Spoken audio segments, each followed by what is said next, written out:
Hello students, इस lecture में हम डिस्कस करेंगे एलिमेंट्री ट्रांसफॉर्मेशन और echelon form of A matrix. तो एलिमेंट्री ट्रांसफॉर्मेशन ये काफ़ी इम्पॉर्टेंट कॉन्सेप्ट है और इसका हम कई बार यूज करेंगे जब मैट्रिक्स की रैंक निकालेंगे या सिस्टम ऑफ इक्वेशंस को सॉल्व करेंगे। तो देखते हैं एलिमेंट्री ट्रांसफॉर्मेशन क्या होते हैं। तो एलिमेंट्री ट्रांसफॉर्मेशन के बारे में लिखा गया है कि any one of the following operation on a matrix is called an elementary transformation. तो यहाँ पे तीन हमारे पास एलिमेंट्री ट्रांसफॉर्मेशन दिए गए, तो इसमें से कोई एक अगर ऑपरेशन ट्रांसफॉर्म किया जाए या अप्लाई किया जाए किसी भी मैट्रिक्स पे, तो हम उस ऑपरेशन को एलिमेंट्री ऑपरेशन या एलिमेंट्री ट्रांसफॉर्मेशन बोलेंगे। तो ये सभी बहुत ही सिंपल ऑपरेशन है, हम इनको एक बार देखेंगे और क्वेश्चन करेंगे तो सारी चीज़ें क्लियर हो जाएंगी। तो देखते हैं पहला एलिमेंट्री ट्रांसफॉर्मेशन क्या है। यहाँ पे देखो, इंटरचेंजिंग एनी टू रोज और एनी टू कॉलम्स।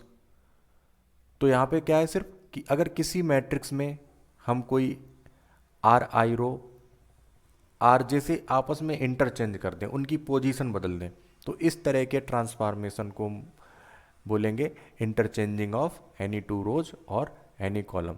जैसे मैं मैट्रिक्स यहाँ पे एक ले लेता हूँ, 1 2 3 4 5 6 7 8 9।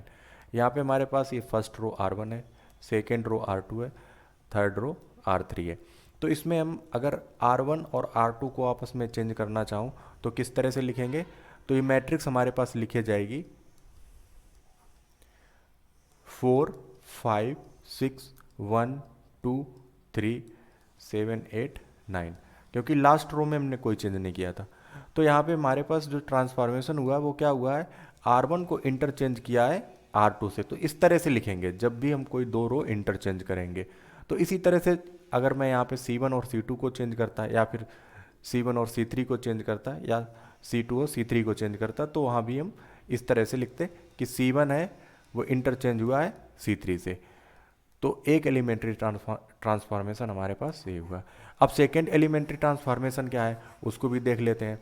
देखो, सेकेंड एलिमेंट्री ट्रांसफॉर्मेशन में क्या लिखा है, यहाँ पे लिखा गया है सेकेंड एलिमेंट्री ट्रांसफॉर्मेशन में कि multiplication of the element of any row R I और any column by a non zero scalar quantity. किसी भी रो या कॉलम को हम एक नॉन जीरो स्केलर क्वांटिटी से मल्टीप्लाई कर सकते हैं। मल्टीप्लाई कर सकते हैं तो इसका मतलब क्या कि हम डिवाइड भी कर सकते हैं। जैसे किसी भी हम एक रो को के से मल्टीप्लाई, और के हमारे पास क्या होना चाहिए, नॉन जीरो, मतलब के की वैल्यू जीरो के इक्वल नहीं होनी चाहिए। तो जो मैट्रिक्स अभी मैंने ली थी उसमें हम देख लेते हैं, 2 4 6 1 2 3 4 5 6। तो यहाँ पे देखो हम क्या करते हैं कि R1 रो है, इसको क्या करते हैं 1/2 से मल्टीप्लाई कर दें, 1/2 R2 कर दें। या फिर हम इसको इस तरह से बोलते कि R1, यहाँ पे R1 रहेगा क्योंकि R1 को हम 1/2 से मल्टीप्लाई कर रहे हैं ना। या फिर हम इसको इस तरह से बोल देते कि R1 रो को 2 से डिवाइड कर दें। 1/2 से मल्टीप्लाई करना या 2 से डिवाइड करना एक ही बात है। तो जब हम यहाँ पे 1/2 से इसमें मल्टीप्लाई करेंगे तो मैट्रिक्स हमारी चेंज होके क्या आएगी, 1 2 3 1 2 3 4 5 6। तो सेकेंड हमारे पास एलिमेंट्री ऑपरेशन क्या है कि इसमें हम किसी भी रो या किसी भी कॉलम को एक नॉन जीरो स्केलर से मल्टीप्लाई या डिवाइड कर सकते हैं। तो सेकेंड एलिमेंट्री ट्रांसफॉर्मेशन हमारे पास ये हो गया।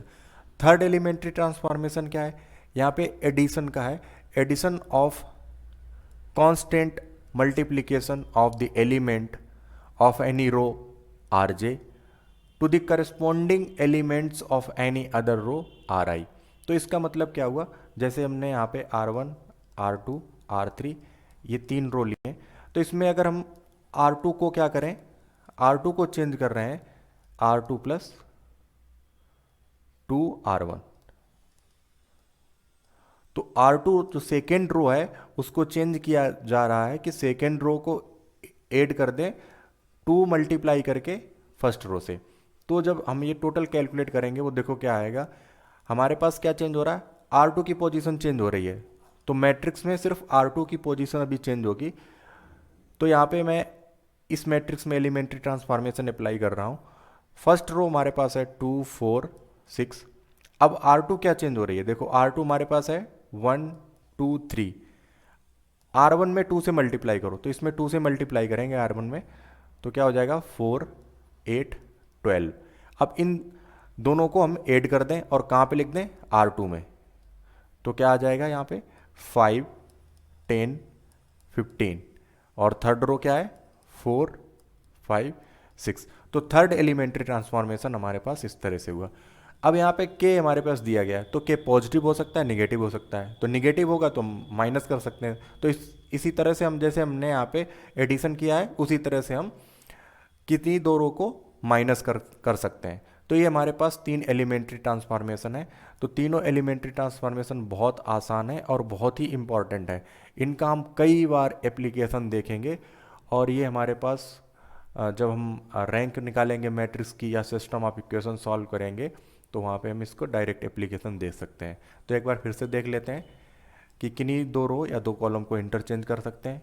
किसी रो में हम एक नॉन जीरो स्केलर से मल्टीप्लाई या डिवाइड कर सकते हैं, और किसी भी रो को एक हम स्केलर से मल्टीप्लाई करके दूसरी रो के साथ ऐड कर सकते हैं। तो करस्पॉन्डिंग एलिमेंट्स का मतलब क्या हुआ, जैसे हमने यहाँ पे देखा कि जो फर्स्ट एलिमेंट है वो यहाँ पे सेकेंड रो के फर्स्ट एलिमेंट से ऐड हो रहा है, जो सेकेंड एलिमेंट है वो सेकेंड रो के एलिमेंट से ऐड हो रहा है। तो इस तरह से करस्पॉन्डिंग एलिमेंट्स को हम ऐड कर सकते हैं, यहाँ पे सब्ट्रैक्ट कर सकते हैं। तो अब एक हम इसका एग्जाम्पल देख लेते हैं कि एलिमेंट्री ट्रांसफॉर्मेशन कहाँ कहाँ पे हम यूज कर सकते हैं। हाँ, एक प्रॉपर्टी और, कि अगर जैसे मैंने यहाँ पे एलिमेंट्री ट्रांसफॉर्मेशन इस पे अप्लाई किया था, क्या यहाँ पे स्केलर से डिवाइड किया था, तो ये मैट्रिक्स आई थी। तो हमने एक ये साइन लिया था इस तरह से, ये टिल्ड का, तो इसको बोलते हैं इक्विवेलेंट। जो मैट्रिक्स हमारे पास एलिमेंट्री ट्रांसफॉर्मेशन अप्लाई होने के बाद आएगी तो उसको इक्विवेलेंट मैट्रिक्स बोलेंगे। तो ये मैट्रिक्स जो है वो इक्विवेलेंट है ऊपर वाली मैट्रिक्स के। इसी तरह से यहाँ पे जो ये मैट्रिक्स लिखी गई है, तो ये इक्विवेलेंट है इस मैट्रिक्स के। तो अगर किसी मैट्रिक्स में हम कोई एलिमेंट्री ट्रांसफॉर्मेशन अप्लाई करते हैं, तो जो आउटकम आएगा, तो आउटकम वो बोला जाएगा equivalent to original matrix.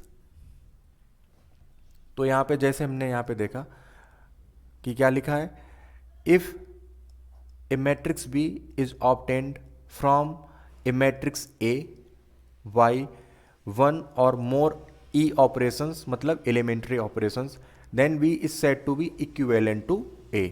The symbol this tilde is used for equivalent. तो ए हमारी कैसे लिखी जाएगी, वो इक्विवेलेंट है वी के। तो एलिमेंट्री ट्रांसफॉर्मेशन जब भी हम अप्लाई करेंगे तो इस इक्विवेलेंट का साइन लगाएंगे, इक्वल का साइन नहीं लगाएंगे, ठीक है, ये हमें याद रखना है। अब देखो एग्जाम्पल क्या लिखा है कि reduce the following matrix to upper triangular matrix.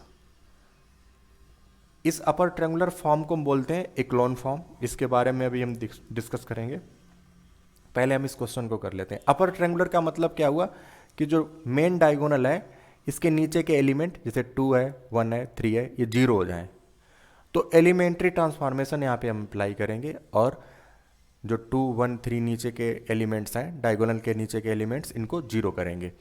अब देखो यहाँ पे क्या एलिमेंट्री ट्रांसफॉर्मेशन अप्लाई होगा। हमारे पास 3 रो हैं, R1 R2 R3। तो इस तरह से हम हर बार जब एलिमेंट्री ट्रांसफॉर्मेशन अप्लाई करेंगे, जब रो अप्लाई करेंगे तो हम R1 R2 R3 लिख लेंगे। जब कॉलम एलिमेंट्री ट्रांसफॉर्मेशन अप्लाई करेंगे तो C1 C2 C3 लिख लेंगे। अब हमें 2 को 0 बनाना है। अब ये 2 किस पोजीशन पे रखा है, R2 में रखा है। 2 कहाँ पे रखा है, R2 में। तो R2 हम इस रो को चेंज करेंगे, R2 रो को। R2 रो को कैसे चेंज कर दें, R2 में अगर मैं माइनस कर दूं 2R1 से, इस वाली रो को ऊपर वाली रो में अगर 2 का मल्टीप्लाई करके घटा दें तो यहाँ पे 0 हो जाएगा। ये थर्ड एलिमेंट्री ट्रांसफॉर्मेशन हम अप्लाई कर रहे हैं। देखो अब हम इसको लिखेंगे कैसे, हमारे पास R2 क्या है 2 5 7 और R1 क्या है 1 2 3। तो इसमें 2 का मल्टीप्लाई कर दो, 2 का मल्टीप्लाई कर रहे हैं 2 4 6। बीच में साइन क्या ले रहे हैं, माइनस का, तो ये माइनस हो जाएंगे, ये माइनस हो जाएगा, ये माइनस, ये माइनस। जब इनको हम ऐड करेंगे तो 0 हो जाएगा, ये 4 और ये 1। तो R2 हमारे पास क्या बदल के आ गई है, 0 1 1। अब देखो यहाँ पे R3 में हम क्या करेंगे, R3 में भी हम इस 3 को जीरो कर रहे हैं। जब 3 को जीरो करेंगे तो इसको कैसे जीरो कर सकते हैं, R3 को अब हमें चेंज करना पड़ेगा। R3 को चेंज कर रहे हैं, R3 से क्या माइनस कर रहे हैं, 3R1। तो R3 हम देखो एक बार लिख लेते हैं यहाँ पे 3 1 2 और R1 क्या है 1 2 3। तो इसमें 3 का मल्टीप्लाई कर दो, 3 का मल्टीप्लाई करेंगे, यहाँ पे माइनस का साइन रहेगा। ये जब 3 का मल्टीप्लाई करेंगे तो यहाँ पे 3 हो जाएगा, यहाँ पे 6 और यहाँ पे 9। तो माइनस करेंगे, माइनस माइनस माइनस, तो ये तो जीरो हो जाएगा कैंसिल होके। यहाँ पे क्या मिलेगा -5 और यहाँ पे क्या मिलेगा, ये -7। तो अब ये मैट्रिक्स हमारे पास क्या चेंज होके आई, देखो इक्विवेलेंट का ये साइन लगाया, फर्स्ट रो में कोई चेंज नहीं हुआ था, सेकेंड रो में चेंज हुआ था, तो सेकेंड रो हमारे पास ये चेंज होके आ गई 0 1 1। थर्ड रो क्या हो गई 0 -5 -7। अब लास्ट हमें क्या करना है, ट्रायंगुलर मैट्रिक्स में चेंज करना है इसे, तो इसको और जीरो बनाना है। अब ये एलिमेंट किस पोजीशन पे रखा है, -5। देखो -5 किस पोजीशन पे रखा है, कौन सी रो में रखा है, थर्ड रो में है -5, ये R3 में रखा है।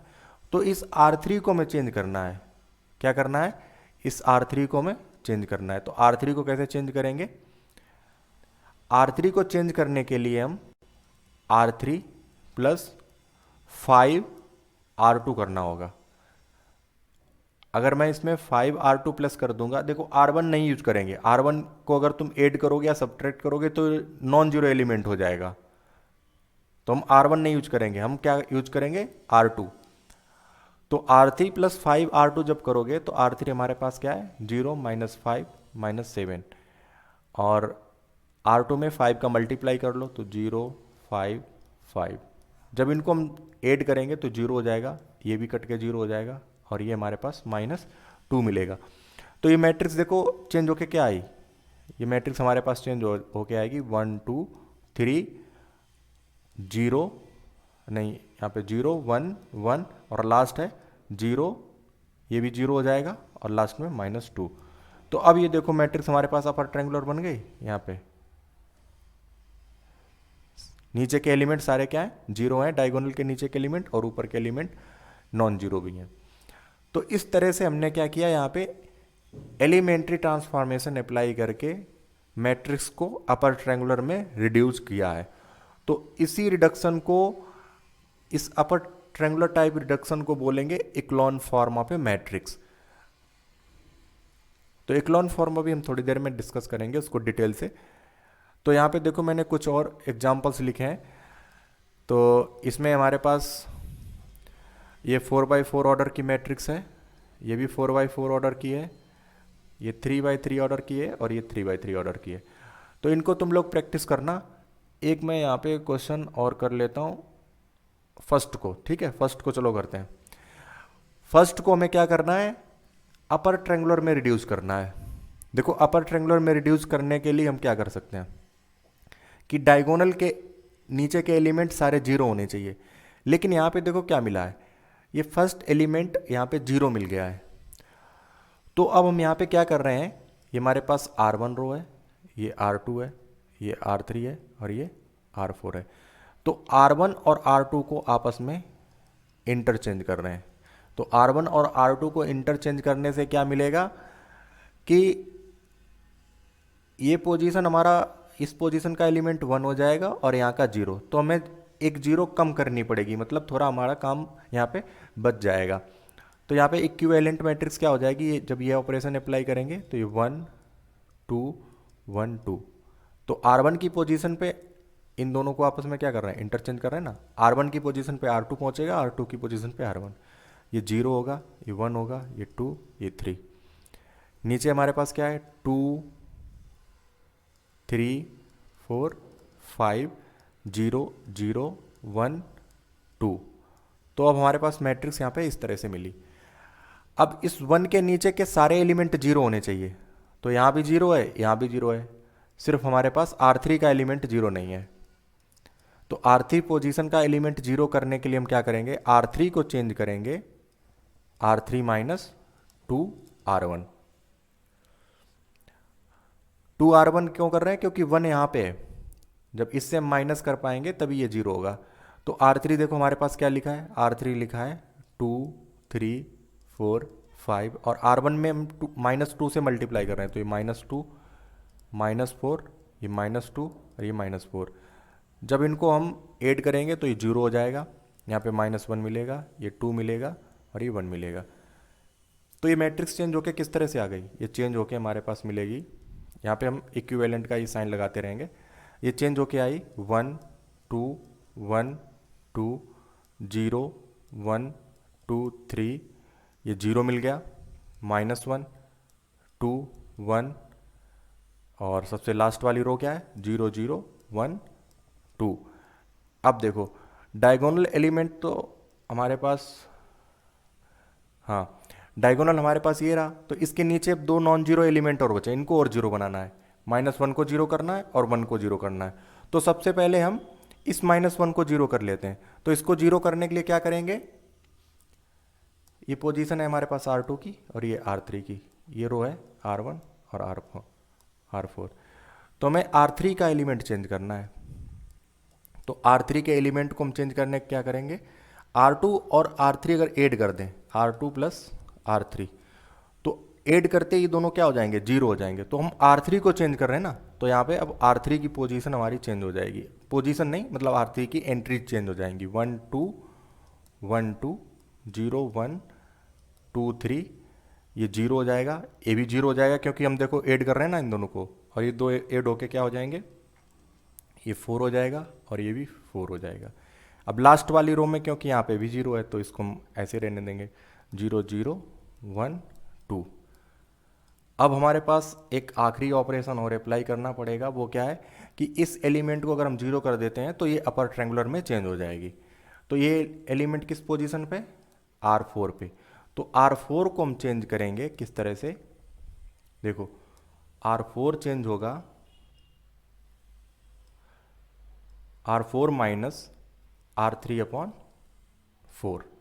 तो R3 में 4 से डिवाइड कर देंगे और R4 से ऐड कर देंगे। तो 4 से जब डिवाइड करोगे देखो यहाँ पे क्या है, 4 4 दोनों जगह हैं, तो ये 1 1 हो जाएगा, ठीक है। तो 1 1 हो जाएगा, फिर मैं R4 से इसको माइनस कर सकता हूँ, तो ये हमारे पास चेंज होके आएगी। देखो पहली 3 रो हैं, 1 2 1 2 0 1 2 3 0 0। अब यहाँ पे देखो हम एक एलिमेंट्री ट्रांसफॉर्मेशन और डायरेक्ट अप्लाई कर सकते थे कि R3 को चेंज कर दें R3/4 से। तो R3 को हमने यहाँ पे चेंज किया R3/4 से, तो ये क्या हो जाएगा, 1 1 हो जाएगा। फिर एलिमेंट्री ट्रांसफॉर्मेशन अप्लाई किया कि R4 को चेंज कर दें। अब यहाँ पे हम जब ये एलिमेंट्री ट्रांसफॉर्मेशन अप्लाई कर लेंगे तो अब हमें R4 के लिए क्या लिखना पड़ेगा, यहाँ पे R4 - R3 यही लिखना पड़ेगा। तो R4 माइनस जब R3 करेंगे तो ये 0 ये 0 ये 0 हो जाएगा, क्योंकि 1 - 1 क्या हो जाएगा, ये 1 - 1 0, 2 - 1 1 हो जाएगा। तो ये हमारे पास अपर ट्रायंगुलर मैट्रिक्स मिलेगी। तो देखो ऊपर ट्रायंगुलर बन गया है, नीचे ये सारे एलिमेंट्स 0 हो गए।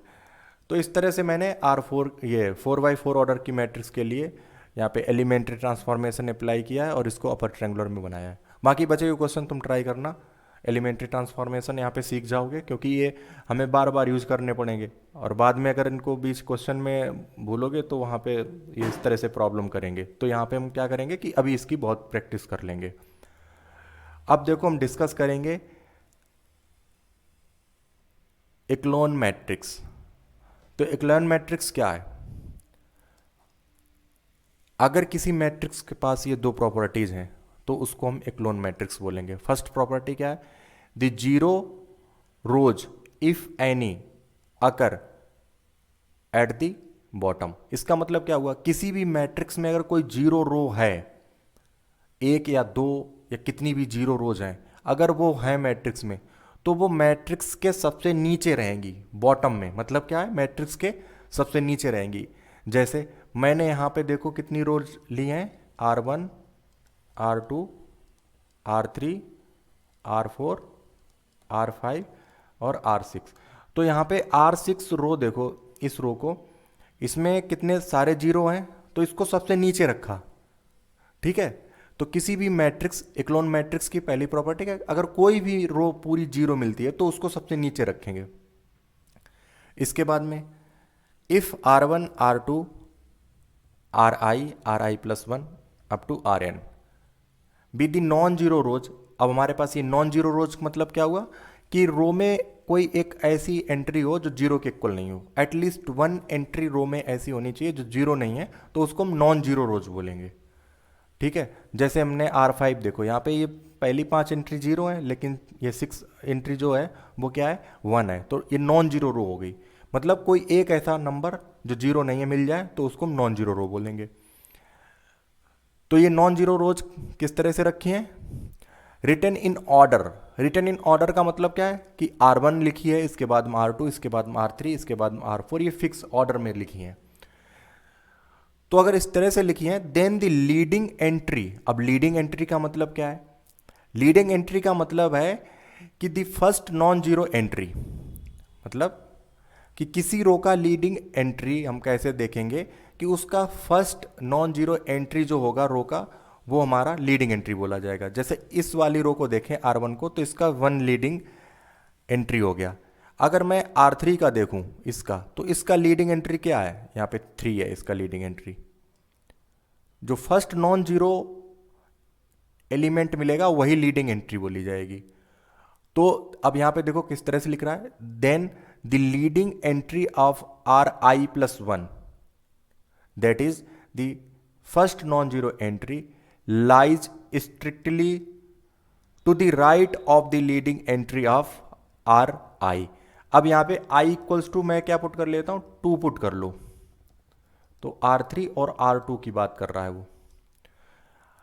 तो यहां पे क्या बोल रहा है इस पूरे स्टेटमेंट से कि R2 का जो लीडिंग एंट्री होगा और R3 के लीडिंग एंट्री से, या फिर हम इस तरह से बोलें कि R3 का जो लीडिंग एंट्री होगा वो राइट में होगा R2 के लीडिंग एंट्री से, और वो स्ट्रिक्टली होगा। जैसे यहाँ पे 5 है, तो इसके राइट में ही, मतलब इस तरफ ही R3 का लीडिंग एंट्री होगा यहाँ पे। तो इस तरह से हमारे पास ये अरेंजमेंट अगर है किसी मैट्रिक्स का, तो उसको मैट्रिक्स को बोलेंगे इक्लोन मैट्रिक्स। यहाँ पे देखो फर्स्ट रो में हमारे पास ये लीडिंग एंट्री 1 हो गया। ठीक है, सेकेंड रो में लीडिंग एंट्री देखते हैं, तो सेकेंड रो का लीडिंग एंट्रीमेंट वो राइट में है फर्स्ट रो से। फर्स्ट रो का लीडिंग एंट्री क्या है, 1 है, और सेकेंड का ये 5 है, तो 5 क्या है, ये राइट में है ना 1 से। इसी तरह से थर्ड का लीडिंग एंट्री देखो, थर्ड रो का, थर्ड रो में यहाँ पे लीडिंग एंट्री नहीं था, लेकिन लीडिंग एंट्री कहाँ मिली, वही 3 पे मिली, तो ये भी राइट में है ना, तो ये भी राइट में है।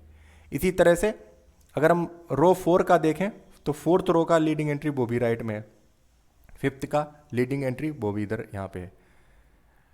अब जो फर्स्ट लीडिंग एंट्री रो का मिला है, उसके करस्पॉन्डिंग जो कॉलम है, इसके करस्पॉन्डिंग कॉलम है, इसके सारे एलिमेंट क्या होंगे, जीरो होंगे। ठीक है, सारे एलिमेंट जीरो। फिर सेकेंड रो है, उसके करस्पॉन्डिंग जो कॉलम है, उस लीडिंग एंट्री के बाद में वो सारे एलिमेंट कैसे होने चाहिए, जीरो होने चाहिए। यहाँ पे देखो ये जीरो है। इसी तरह से थर्ड के, तो थर्ड का लीडिंग एलिमेंट यहाँ नहीं मिला, वो यहाँ मिला, तो उसके बाद के एलिमेंट क्या है, वो सारे जीरो। इसी तरह से फोर्थ के। तो जब इस तरह की कोई मैट्रिक्स हमें मिलती है तो उसको हम बोलते हैं इक्लोन मैट्रिक्स। तो अगर मैं यहाँ पे डायगोनल ड्रॉ करने की कोशिश करूँ, यहाँ पे नंबर ऑफ रोज और नंबर ऑफ कॉलम्स बराबर हैं, तो डायगोनल हमारे पास इस तरह से ये मिलेगा। तो डायगोनल के नीचे के एलिमेंट सारे क्या हैं, वो जीरो हैं। तो एक अपर ट्रायंगुलर टाइप से मिल गया। तो जब भी हमें कोई इस तरह की मैट्रिक्स मिलेगी तो उसको हम इक्लोन मैट्रिक्स बोलेंगे। और कई बार हमें क्या बोला जाएगा कि किसी मैट्रिक्स की रैंक फाइंड करो बाय रिड्यूसिंग इक्लोन मैट्रिक्स। तो इक्लोन मैट्रिक्स में हम रिड्यूस करके मैट्रिक्स की रैंक कैसे फाइंड करेंगे, इस तरह के क्वेश्चन और ये कॉन्सेप्ट हम नेक्स्ट लेक्चर में देखेंगे। आज के इस लेक्चर में इतना ही। Okay, thank you.